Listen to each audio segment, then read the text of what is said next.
भारत का सुरक्षा सलाहकार ने रूस के राष्ट्रपति व्लादिमीर पुतिन से ये बताया कि भारत का प्रधानमंत्री यूक्रेन के राष्ट्रपति के साथ क्या वार्ता किया और उस वार्ता के दरमियान हम वहां मौजूद थे। मैं उस वार्ता का गवाह हूं।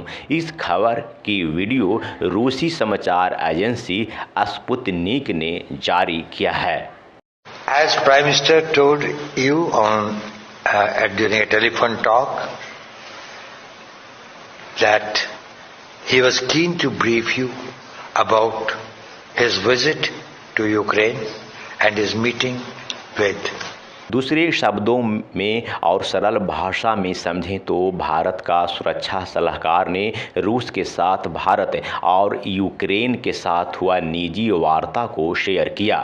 इसको और स्पष्ट तथा सरल भाषा में समझेंगे तो ये होता है कि भारत वैश्विक राजनीति के इस मोड़ पर खड़ा है कि भारत को दूसरे देश के साथ किया गया निजी वार्ता को किसी अन्य देश को बताना पड़ रहा है।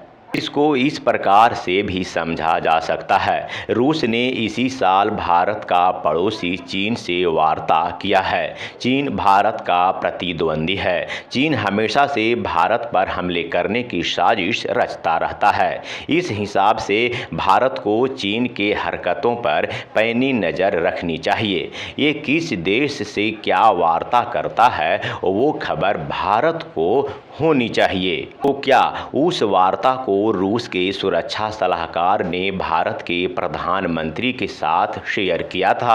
रूस को भारत के प्रधानमंत्री को बताने की ज़रूरत पड़ी थी कि रूस और चीन के साथ हुआ वार्ता में चीन ने रूस को क्या कहा? इसका जवाब नहीं है। रूस ने ऐसा कुछ नहीं किया।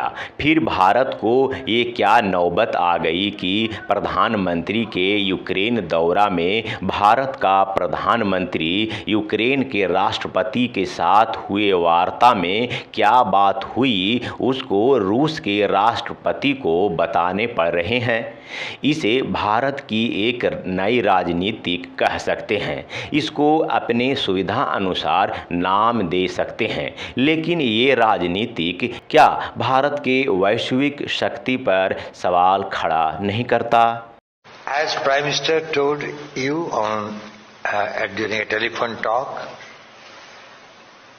that he was keen to brief you about his visit to Ukraine and his meeting with President Zelensky, and he wanted me to come specially and personally and brief you about the talks. The talk was in a very close format. It was only the two leaders. He had his two persons with him. I happened to be with the Prime Minister. So I was a witness to me, sir. I attended that conversation.